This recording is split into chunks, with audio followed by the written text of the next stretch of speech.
Welcome, everybody, to another Tavern Talks podcast.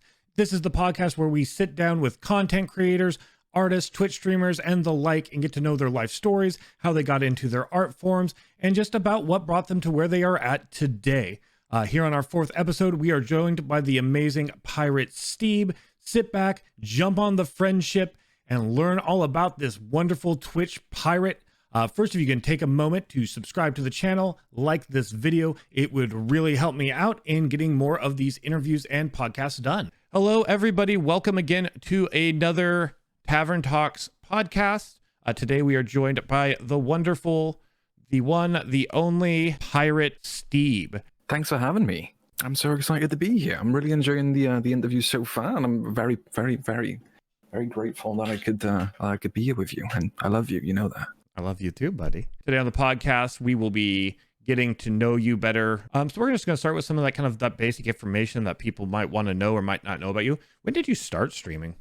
I started streaming in August of last year. Well, when I started, it was so that two of my friends could watch. My friend Kayla and my friend Sam, because obviously we couldn't visit each other. We were just on the phone on Discord. We were all sharing our gameplay with each other, so we were all streaming, watching each other's gameplay, and that's kind of how it started. And I just really enjoyed doing it. It was really fun. So basically, you just started out, you're hitting the go live button because you're already kind of doing it on Discord just to kind of hang out with friends, and then that's kind of spawned into something a bit more where you're hanging out with friends, but just a lot more friends. Yeah. Well, I mean, people started showing up, so people were in chat, and it was just exciting. It was very exciting having people there to share the fun times with. How would you describe your style? And I know that question's a bit vague, but it's kind of vague on purpose. Like, as a streamer, what's your style? I want everyone to feel welcome. I want everyone to feel there's a place for them here where we can just all have chill times and get along.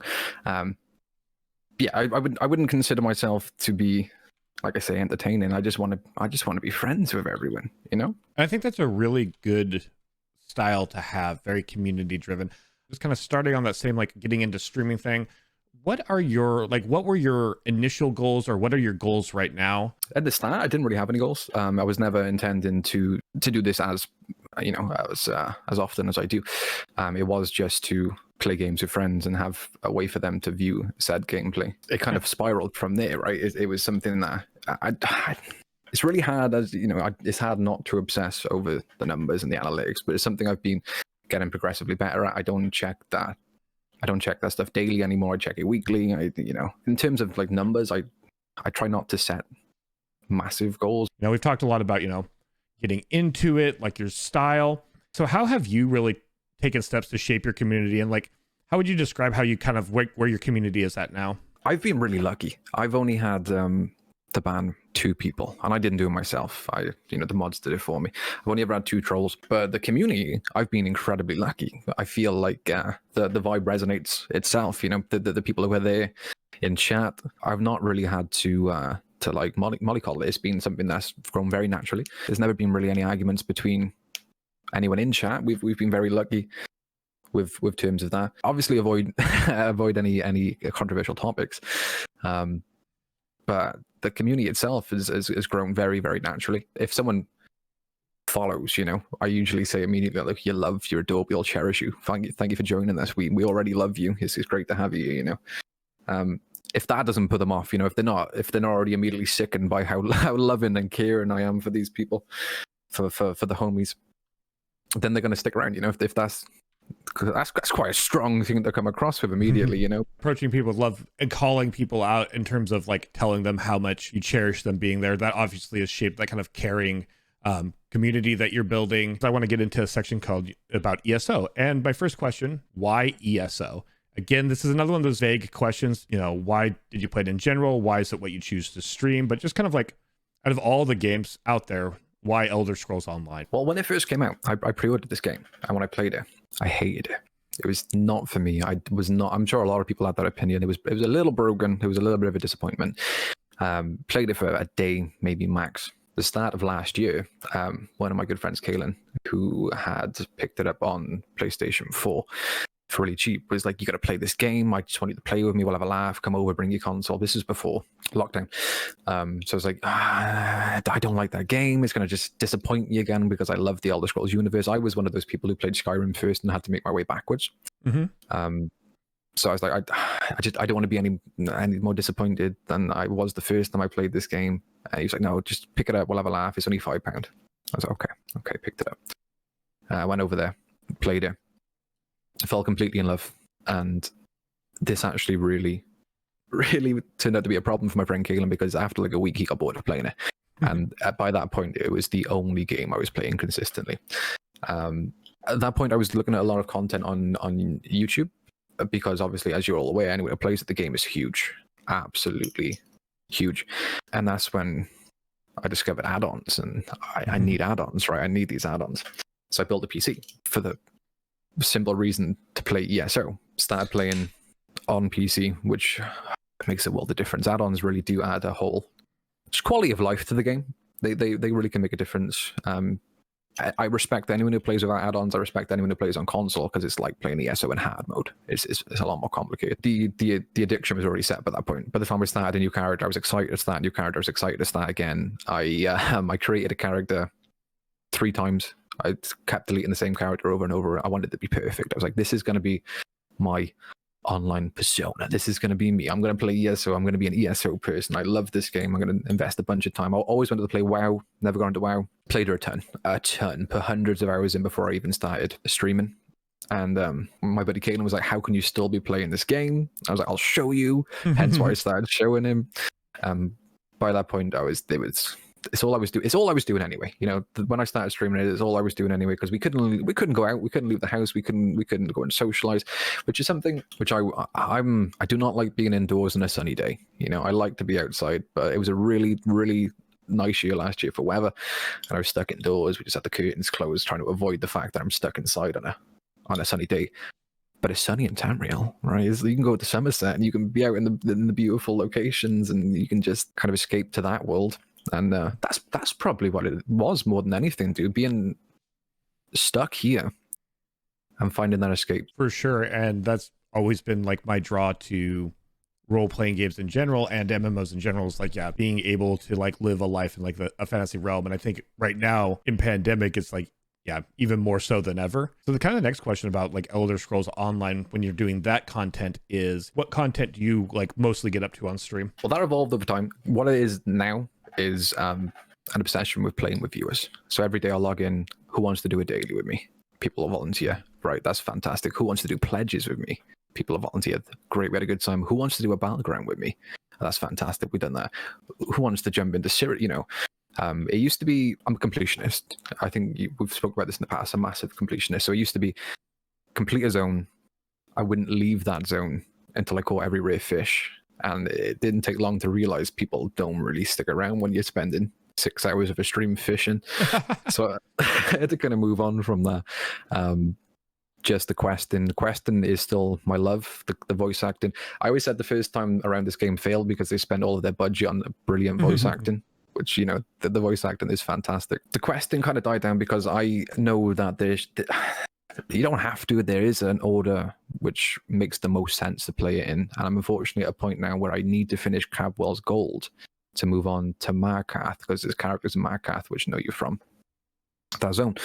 So I've taken quite an extended break from questing. So I will be picking up a bit more questing, but as of now, it is purely playing with viewers. That's really great. I think that's a really, obviously ties into your community focus. And speaking of community, when you use it or see people use #ESOFam, what does that mean to you specifically, since it is kind of a catch-all term? Yeah, you're right. It is a catch-all term, but I think of probably selfishly our immediate fam. I think of, you know, we got the whole like small streamers unite, and then the ESO group who we play with fairly regularly.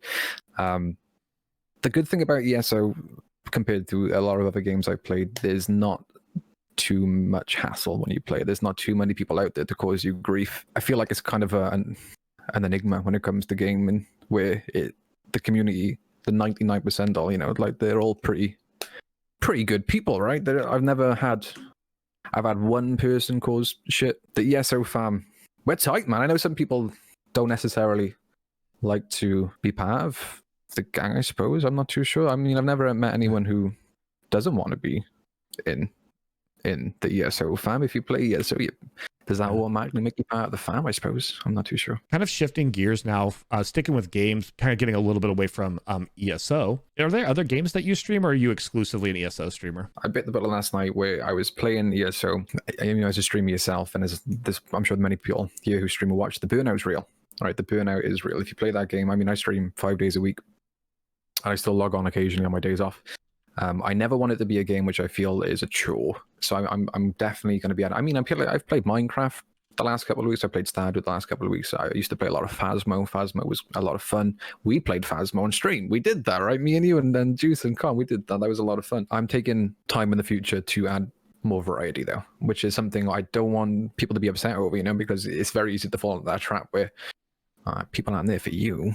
They're there for the game, That's it's very easy to fall into that trap. I think it's still fair to assume that even if we were to switch game, if I were to play something else, I'd still see ESO fam. People who, it's more or less impossible nowadays to go into someone's stream who we watch on the regular and not know someone in chat. Something else I want to talk about is kind of the fear of the unknown that you experience when you make that jump. Because are my numbers going to be there? Are people not going to like it? Well, like I mentioned, I kind of only bit the bullet last night, and it was purely out of frustration.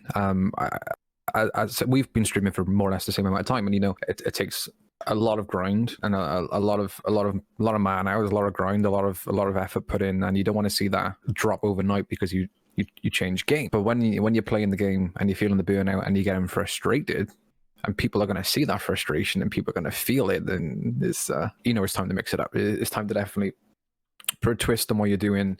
There are games I desperately want to play, and because I don't get that much free time, I've not been able to, and that's also a bit disappointing. It's more of a selfish move than anything, at this point. I want to be able to play other games, to not get frustrated over a game I love, because that's going to ruin it for me, right? I've already expressed my love for ESO, so if I were to play it to the point where I disliked it, that would be would negatively impact the stream going forward, because people see that, right? People see straight through that. It's not like I'm not nervous. I definitely am nervous. It's something I'm going to do. Tell you what happened, which blew my mind. I went into the Camp Robber stream. Amazing content, lovely person, wonderful person, and I followed. And they saw the notification, and they were like, "Oh, I love your stuff. It was amazing. I really enjoyed, the Minecraft stream. It's something that stuck with me." And I was like, "Really?" Because I've already done like one Minecraft stream. I had a lot of fun. I played with Angel. That's kind of something that also pushed me in the right direction, where variety can definitely help reach a broader audience. It's something I definitely want to push more in the future, but that was, I had to take a step back, and I was like, no way. Would you say that you were kind of feeling like you were getting pigeonholed, or do you think you were kind of more pigeonholing yourself into ESO content before you branched out? 100%. And this is a conversation which I've had with Xaviera a lot in the past, where Xavi's, again, for my own good, kind of pushed me to branch out. He's seen the frustration. He's confident we'll do well in other games, and a lot of my favorite streamers, like I really enjoy Gnarly Nate. I don't know if you ever watched Gnarly Nate, but Gnarly Nate kind of got pigeonholed into ESO, changed playing different games, switched it up, played different games, and lost like so many people. And it's like, this dude's amazing. This dude's personality is incredible. I'd watch that guy regardless of what he's playing, but pigeonhole is real, being some my favorite bands are bands that every single, if not at least every album sounds different. Even every song on an album sounds different, right? I don't like, variety is the spice of life after all, Another thing I do want to bring up, because you already touched on it, the burnout obviously from streaming. Like, we put ourselves out there a lot of hours, but also you have to be thinking about your stream off stream. There's so much work that's hours that go in, like creative fields, whether it be streaming or music or writing, like you can never be truly off. So what do you do to take care of your mental health in those situations? What do you do to kind of stave off the burnout? I work obviously full time. So I work from 8:30 in the morning till 4:30 at night. I get home, I cook food. That takes me up to 5. I then spend an hour getting ready. I stream from 6 till at least 10, usually later. And then I go to bed.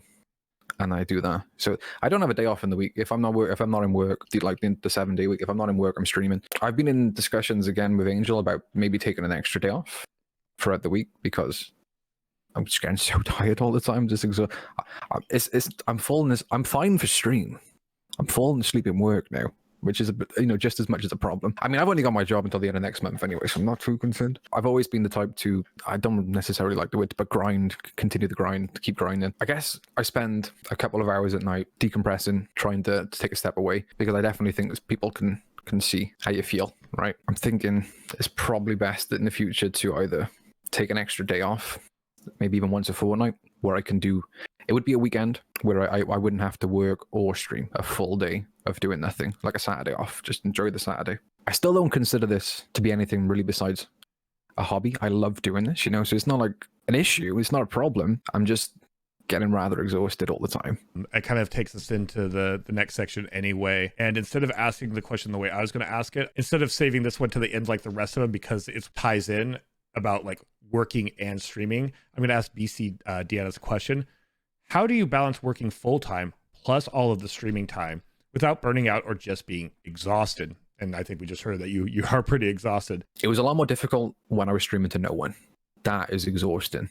That is so tiring. When you have people to bounce off, when you have people who provide you, because I feed off energy, I feed off other people's energy. I hate being alone. I get anxious over things. Obviously, a lot of people do. In a lot of ways, introverted. I still need people to energize me. If I were to spend, even if I did take that one day off a fortnight to spend my time to myself, I'd probably get lonely. Even if I took that day off, I'd be in Discord, who wants to play games, It's definitely a balancing act. You did bring up collaboration. So obviously you do a lot of collaboration when it comes to viewers. Have you given a lot of thought, and we're doing the podcast right now, and this is a form of collaboration. Have you given a lot of thought to collaboration? Is that something you're like looking to want to do?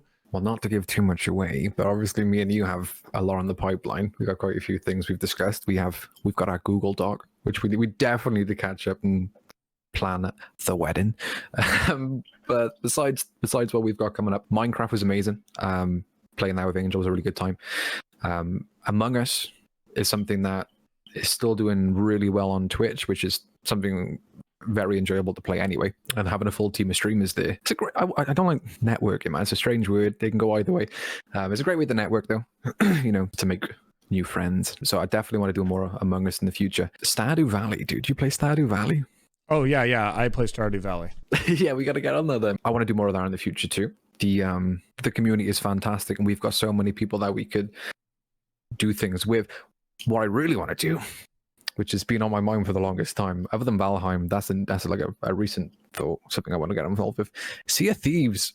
It just matches the brand so well. I should be playing Sea of Thieves with people, There's like, what an opportunity I'm missing. Another thing I wanted to kind of ask about is a lot of streamers and content creators give kind of the same piece of advice, which is the best way to grow on Twitch is to develop content outside of Twitch that then brings people to Twitch. So with that in mind, have you started doing any content creation off of Twitch, or are you still just like doing all of your like kind of content creation streaming live? I've been slacking there, massively slacking. We did start a Minecraft role play with and my bumfluff. I think we've played with Connor, Connor, where two of our friends, who one of them is like a dungeon master, a brilliant writer, creates a bunch of fantastic scenes and worlds, and the other friend, who is just ridiculously funny, right? He's got a great sense of humor. They created an entire like world with a backstory, which was going to be my first step onto YouTube. I wasn't going to stream. I streamed the first episode. I was going to take that footage, put it onto YouTube, finally step into a different platform. I didn't. I'm not very good at Minecraft, and they all were, and I was a little bit. I was more of a pain there than anything. So I was like, yeah, this is probably not something I should use.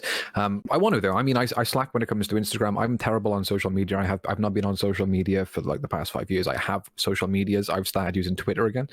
I've not uploaded a picture to Instagram since like 2015, I think. I linked all of my personal accounts to Twitch, my personal accounts and my socials, which I wish I didn't do. I don't know. It's just something I'd rather separate them completely, have a fresh start, and really knuckle down on it. All right. So like just kind of looking towards the future, there's like kind of three things I like to ask. One is, do you have anything post-COVID that's going to kind of change your content, or is like what you're doing basically COVID, no COVID, what you plan to be doing? Well, the one big change is something which we talk about like every stream. I'm going on a world tour. Anyone who will let me sleep, anyone who I'm familiar enough with, like yourself, I've already basically invited myself to sleep on your couch, Anyone who I'm familiar enough with where I feel safe to go and visit them, I'm going to visit all of these people, all the friends I've made via Twitch over the last 6 months. I want to go and visit, and I would like to be in a position by then where, say, I could do a 15-20 minute, half an hour IRL stream to be like, oh, I'm in this state now, I'm in this country with this person. You know, if that could happen, that would be fantastic. If we could get to that point, that would be great. I spent so much time traveling in the past. There's something I'm really fond of doing. Been to a lot of places, done a lot of things. I'm supposed to be just returning from New Zealand now, which unfortunately obviously got cancelled due to the COVID. It's something I'll be returning to. I'm not sure how that's going to affect my stream because, you know, taking a 2-week, 3-week, month gap would suck. But if I could implement some IRL form of stream, even if it is a 20-minute, half an hour catch up with the homies, you know, that would be fantastic. That's probably going to be the biggest change. But what I was thinking about doing, if it was a long extended trip, is building a tiny little tower, you know, like a tiny PC, powerful enough to stream on, and just take that with me. And whenever I'd say I came to stay at yours for a bit, I'd be like, can I use your TV or a monitor? And I'll just like stream. Lucky enough, when you come to visit me, I have my PC. We can definitely find you just like a PC setup. You can just borrow one of our PCs when you're here. So the next thing I want to ask is, what's next for the PirateSteeb? Stream Raiders is going to be taking more of a forefront. We've just hit the affiliate with Stream Raiders. Congrats. Thanks, dude. They've just messaged me requesting a reference for a head skin. I'm probably going to get some advice from you and Juice in reference to the verses, because I've not done that yet. That's awesome, because basically getting more of a focus, getting more into Stream Raiders as part of your content, which is really great because it's something you can do along with almost anything. Exactly, yeah. So we can branch off and do that variety. Something I've been talking about for a very long time, something which I'm eventually going to, again, bite the bullet and do on a more regular basis. I want to stick with MMOs primarily. I finally got into WoW, and I'm a little bit obsessed with it. I've only put like 8 hours in, and that was like in one sitting. You know, I was like, I couldn't get off it. It was amazing. But I wouldn't mind doing ESO, WoW, and Black Desert Online. I wouldn't mind branching off into those, even if it's like one of those once per week, and then the rest being ESO. That's great. I've like one more question I'll ask at the very end. We're going to go ahead and go through the Q&A now. What made you grow such a glorious beard? Is it because of your pirate username?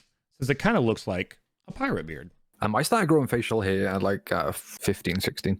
For the same reason that I grew my hair, even though I get told different, I'm self-conscious about the way I look, you know. So as much as I can hide, the better. That's purely it. And then the next question, who's your favorite historical pirate? Who's your favorite fictional pirate? Well, my favorite fictional pirate, if this counts, is, you know, Steve the Pirate, PirateSteeb, Dodgeball. I'm going to count that. I've not taken too much of an interest in, as blasphemous as this sounds, as the historically accurate, you know, actual pirates. There is the Welsh pirate Bartholomew Roberts, purely because he's Welsh. PirateSteeb, do you use any products in your glorious face covering? As in the beard? I'm assuming it means, yeah, products in the beard. I get given things for Christmas and birthdays, you know. I've never had to go out my way to buy anything specific. So I've fully stocked up on beard oils. I do try to oil my beard as often as possible because I blow dry my beard every day when I get out the shower, which is not good for the health of it. If you were to touch my beard, you'd probably be very disappointed. It's quite harsh. It's quite rough. I'm trying to fix that. Do you have advice for someone who wants to stream but can't get out of their own head long enough to hit the go live button? Love both of your streams. Love you too. Just hitting the live button is the best advice I can give. Just as soon as you start doing it, the weight will come off your shoulders. As soon as you go live, you'll feel better about doing so. You can prepare to a point. You don't have to use a face cam. You know, not straight away. You don't have to do it ever if you don't want to.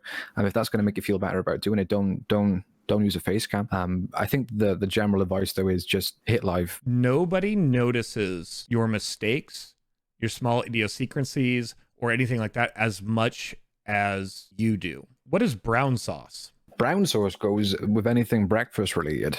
So brown sauce apparently is Worcestershire sauce, but of a thicker, like a thicker. That sounds delicious. It is so nice. It's so good. If I were to have a breakfast roll, brown sauce. If I were to have anything before like 11 o'clock, let's go with brown sauce, 11 a.m. No, not gravy. I'm not quite gravy. The one time we look at chat, juice gravy. No. HP sauce, bot knows. HP sauce is a winner for me. It's very delicious. It's hard to describe. I mean, as hard as it is to describe flavors. What is the, in quote marks, end goal for your channel, in your own opinion? Without looking too far into the future, if I could do this for any period of time exclusively without having to work. So basically, to wrap things up, what is one piece of advice that you would give to either people already streaming or people considering getting into streaming? Even if you're streaming for an hour a week, consistently stream at that same time. If you have a set schedule, even if it is, like I say, once a week, twice a week for an hour at a time, if you continue to do that, a great way to describe it, if you have a favorite TV show, right, and you go to watch that TV show, it's on the same time every single week, you love that show, it's amazing, best show you've ever watched. If you go to watch it and it's not there, it's not on for whatever reason, you're going to find a different TV show. Having a schedule is like super duper important. Having a schedule also helps you shape the rest of your day. Like, if you don't set that schedule, it's hard to shape the rest of your day, because if you don't know when you're going live, then it's easy for things to come up or things like that. Whereas if I know I'm going live on Monday at this time and someone's like, can you do this thing? I can be like, oh no, I'm going live on Monday at this time. However, I'm going to be free at X time. Thank you so much for being here, PirateSteeb. Can you tell everybody where to find you? Sure. So I'm on Twitch 5 days a week. That's Tuesday, Wednesday, Friday, Saturday, and Sunday from 6 p.m. GMT for at least 4 hours. We usually go longer. Play a ton of ESO, have a good time. You know, we share in the love. I'm so grateful to be here. My socials are over on my Twitch. I don't use them that often, but we'll get into it more in the future. You know, this gonna happen. That was the fantastic, wonderful, the love of my life, PirateSteeb. Everybody loves Steeb. Remember to check out PirateSteeb at twitch.tv/PirateSteeb. You can also catch me most days of the week at twitch.tv/LockTavian. Stay tuned for our next episode where we will be interviewing the amazing Lady Wolf. See you all there.